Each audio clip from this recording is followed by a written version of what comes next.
Hello, this is Dean, and this is Talk Back for Teens. Hi, I'm your co-host, Veronica. Mike Kehoe, I'm the chess coach at Wilson and also a parent of one of the kids here. Okay, and in this episode we're talking about chess. We have the Wilson Foundation Wildcat chess team here with us. The history on the game, as far as we know, like chess is like about like a 500-year-old game at least. 5,000-year-old game. Amazing, right? Right. So that started off with a little bit of history about chess, and can anyone give us a little bit background? Anyone? If they can, I happened to look up a little bit last night. So, as you said, the game, any board game goes back thousands of years. Chess in particular seems to have started in India and moved from there to Persia, where they changed some of the structure of the game to be less of a race game and more of a four main pieces along with the king. And then when I went to Europe in the Middle Ages, they added some more rules to it, so they gave pawn its first opportunity to move 2 squares instead of 1 on the first move, and gave the queen a lot of power that it didn't have before, and they modified the bishop move. So that was really when the game became more along its modern structure. And it really took off from there, and it took over Europe. It was a gentleman's game there, but it really became everyone's game pretty quickly. So in the 1900s, it took off. Let's talk about the chess team. How did you guys get started? If I could be wrong, but I believe the team was actually in existence before you guys joined, or did you all? Or were you guys the starters that all decided you wanted to get together and play chess? How did it all work out? Well, we started, and a lot of us went to the same kindergarten, and most of us already knew each other. Oh, wow. And so we played a lot of chess in like elementary school, and when we went to Wilson, we decided that we were talking around, and some of the teachers wanted to like volunteer for the chess team, so we just kind of created it. Oh, you guys actually started the chess team down there. It had a chess team previously, Okay. but it hadn't had one for a while. Okay, that's awesome. That's awesome. So This is, if I'm correct, your 3rd year in existence, right? Yep. 3rd year. Just to add in, so these 3 have been playing together since kindergarten, and there were a few others in their class that were playing as well. Theo moved here from Atlanta in 3rd grade, I think it was. Patrick was someone in the neighborhood, joined the team when they moved to Wilson, was probably playing some before that also, and be happy to hear their stories. And Peter also joined in, played at the school some, but really joined the club when he moved into Wilson in 7th grade, I think. So I'm curious about Patrick. You kind of came in the middle of it, and you weren't really playing with them so much. So I'm wondering what do you think about your start, and how did you start playing at home, and how did you kind of fit in with the group when you started playing league? My parents taught me how to play when I was really young, and then I didn't really play competitively until I met all of them, and they taught me like more advanced moves. Have any personal stories about how they came to chess? Well, I started chess pretty early on. My dad used to play a lot of chess in like college and high school, and so he used to teach me the moves. And once I got good enough, obviously not like super good, I started playing with them a lot in kindergarten, and I actually ended up going to chess camp. So you guys have been playing for a while, since kindergarten. Yeah. So for a little background for everyone out there, this team is super special because they just got back from the SuperNationals and placed 6th. So congratulations, everyone. That's awesome. Can anyone tell us a little bit about how it's like impacted their lives? How do you feel being some sort of champions in a way? There is so many people competing in this national tournament, and you guys did very well. How does it feel to be in 8th grade? Going to 9th grade for most of you guys? I think it feels great just to show the city on what we can do, and chess isn't very popular, and it shows that there is talent in the city, and it gives chess more popularity through the city by showing a couple of 8th graders can just form a team, go down and get a good trophy and good place. Specifics now. I noticed he was talking about how he learned more moves. Now, I know a little bit about chess, and I know that the specific pieces, they can only, the way they can move is set in stone. And so when you say you learned moves, like, is there how does that work out? Can you elaborate on that a little bit more for me? They were like the same moves, but you play with a different purpose when you're at a higher level, and you actually like think deeper and predict what other people are gonna do. Okay. And you react before they actually move. Okay. You guys, when you practice, I'm sure you're playing against each other. Like, is it on a time? I know at a professional level, it's like a time limit, or do they allow the games to go on until somebody wins, or how does that all work out? Well, in most major tournaments, like nationals or tournaments for money, they always have a time limit. It's Okay. usually like from 1 hour to 2 hours. So it's actually for each player.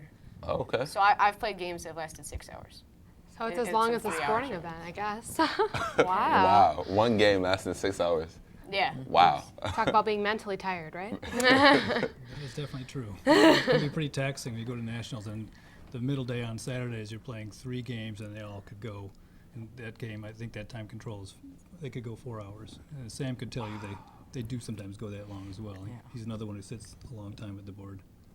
Wow. So I was just going to follow up on your question about pieces moving. And be interested to ask maybe Connor if he could kind of discuss a little bit what the difference is between tactics and strategy, and the different aspects of the game like that.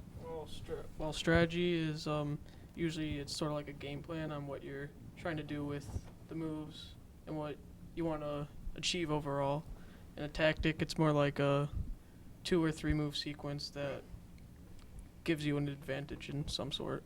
Like a fork or a pan or something would be a good example of a tactic. Okay. Strategy is more about for the long haul of the game. Okay, no, I'm somewhat familiar, but for the viewing audiences, can you explain the fork and the pan, if it's not too complicated, Yeah. You guys could do No a quick idea. setup there. Fork is pretty much when you're attacking 2 pieces at the same time. So say you want to. So let's say a pawn, it can take diagonally. Okay. And so this pawn is threatening both pieces. Okay. And So you can you'll- only want to move one piece at a time, so one of the Exactly. pieces will be eliminated. Yeah. Right. Awesome. Now, when you're playing on that level, is it a national? I mean, do you do the points, or are you? Or the ultimate goal is for the? Because I know you have like an hour time limit, and I know when I was playing, they had like a point system where each piece is worth a certain amount of points. So now at the end of the game, let's say you guys, has it ever been where you got to the end of the game and the time was over and nobody Well- actually got a checkmate? Each player gets a certain amount of time. So the game is like never just like tied because they both ran out of time. Whoever runs out of time first. They lose. Okay. So Right. so you guys don't normally use the point system as far as who wins and who loses. The point system is usually taught like it's not. It doesn't really matter in tournaments. Okay. But it's usually taught to teach people like what pieces they should trade, like so they know if they're getting a favorable trade or a bad trade. So when you were talking about like your goal or your purpose, when you start the game, is it like, okay, I'm gonna corner the king on square B6 or something like that?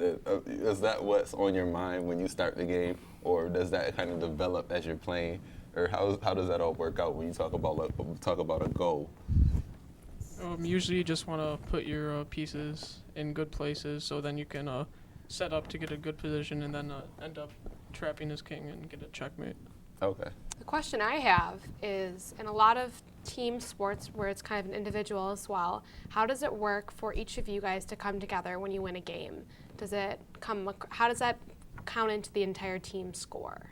How does that work? At a tournament, say at nationals, the top 4 players, their final score counts. So it's out of 7 points. So say like I got 4, and say all of us got 4, then our final team score would be 16 points.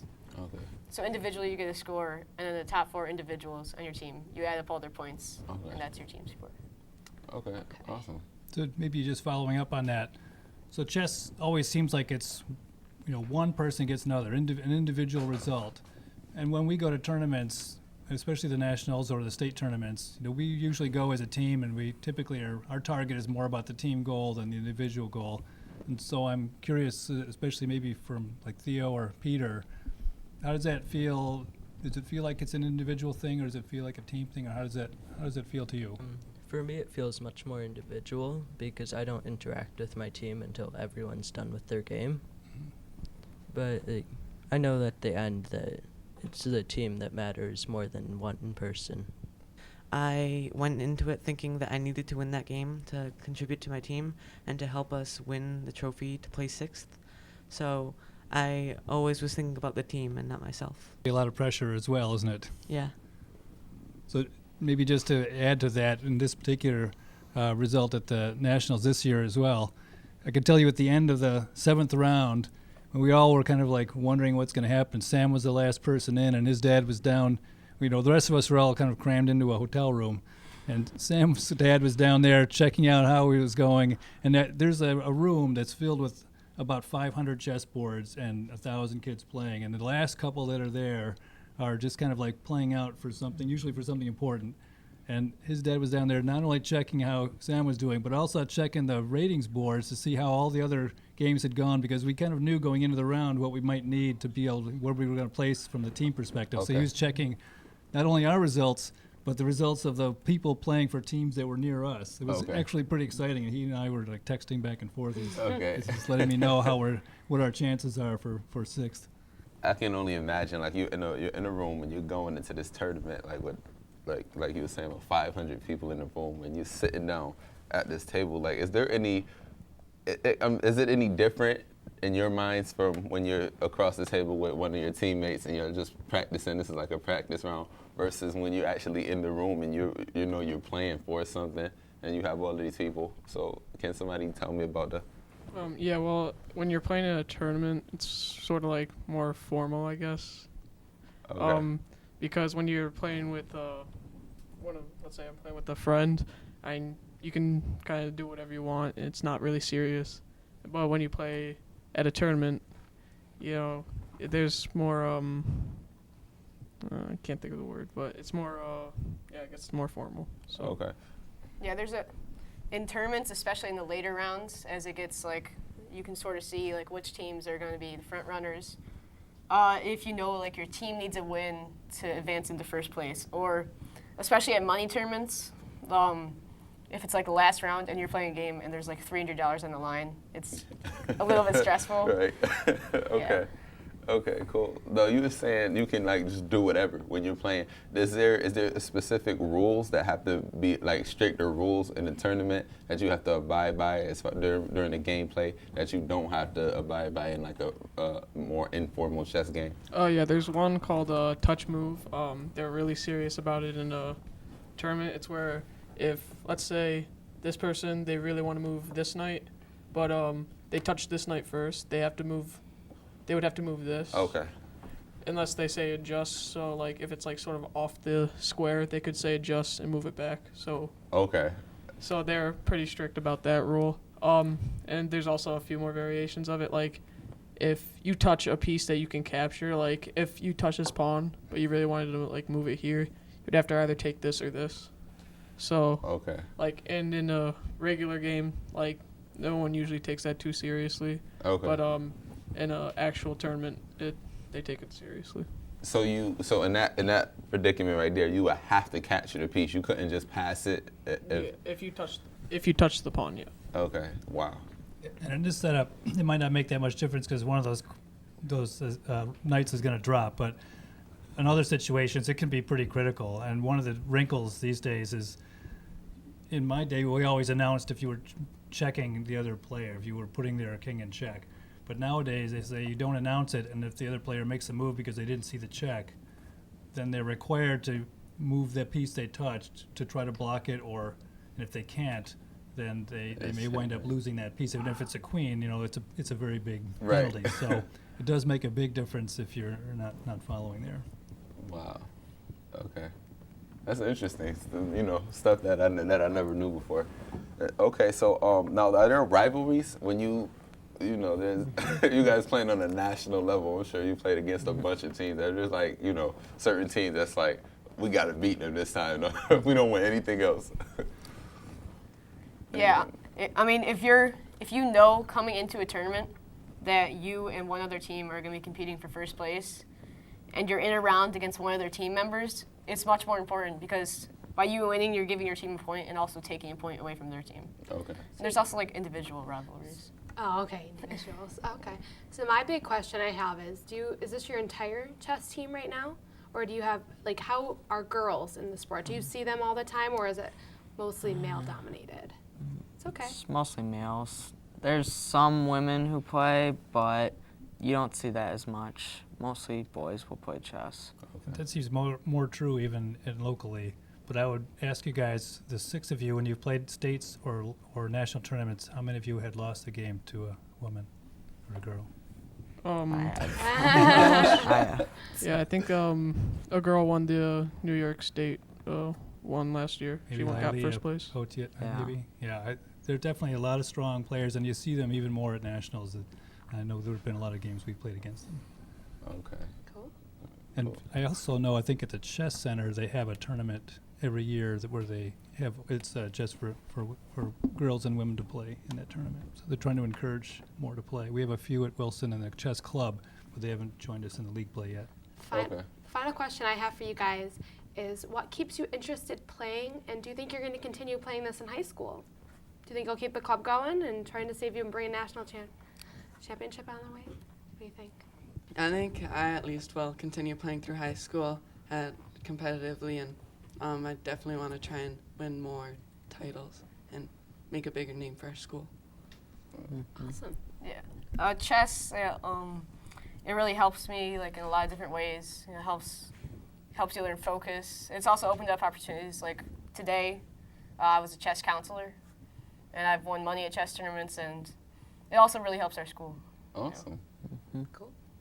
And so how does the chess play with your academics? Do you believe that it interferes or it helps as far as, the academics? I know it might be, you might have to really do some homework, but you really want to play a chess game, or, how does that all play out in your individual lives? Like, when I actually started playing chess like very seriously, like in maybe 3rd or 4th grade, or more seriously than I did, I think it actually like helped me my grades, because I didn't really focus very well in school. So, and once I played like an hour and a half chess match, I could focus more. I had pretty much the same thing. Like, when I started going to nationals and other tournaments with really long time limits, Okay. I learned to sit still for 2 or 3 hours, and that really helped me taking the regents as well as other less important tests. Just to underscore that, what happens to the players who aren't taking their time as much in the chess tournaments? They lose. They lose. They generally lose. More often than not, the patience is something besides the mental energy. Just kind of sitting at the board and looking at all the opportunities and the options does make a big difference at the board, and it does in school as well. Okay. Awesome. Well, we thank you guys for your time. Yes, thanks for coming out and telling us more about chess. I've definitely learned a lot. This has been Talk Back for Teens. I'm Veronica. I'm Dean Lawrence. Thanks for our guest Hi, host. Kehoe. Thank you. Thanks. Thanks. Talk back. Back for for teens.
Talkbackforteens.com. .com. Yep. Thanks for joining us tonight.